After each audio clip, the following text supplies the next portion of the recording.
Hello, welcome to Taking Horror, and today I'll be talking about who was under the mask in Scream 4, so let's get into it. What's your favorite scary movie?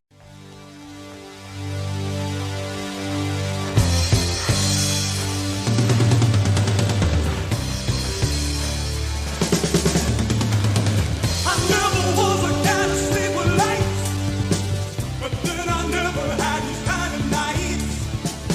Something evil watching over me, and I'm afraid this ain't no fantasy. It's a nightmare. It's just a dream. No, it's a nightmare. It's just a dream. It's a nightmare. It's just a dream. No, it's a nightmare.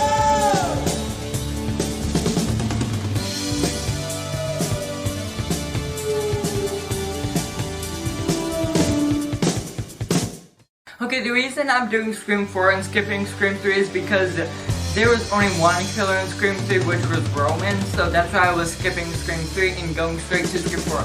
And I'll be doing Scream 5 later when it releases, so keep your eye out for that when it does come out. So now let's talk about who was under the mask. Marnie and Ginny, that was the real opening kill for Scream 4, since the first two sets was from Stab, and I'm not gonna cut that because it's just from a fictional movie in Scream 4.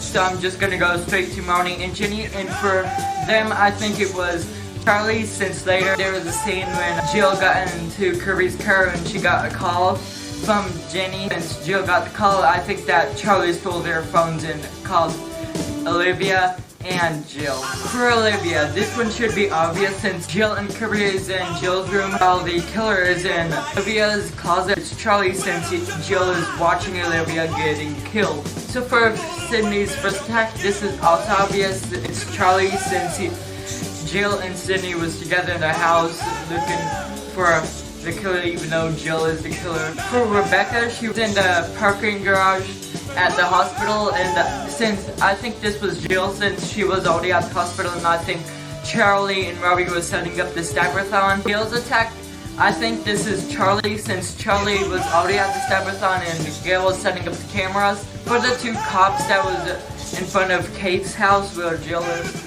I think this one is Jill since Charlie was at the Stabberthon, Jill was at the house. For Kate, which is Jill's mom, this one is also probably Jill since after the two cops got killed, Jill was running towards Sydney and Kate before Sydney and Kate closed the door, then Jill stuck the knife Kate in the back.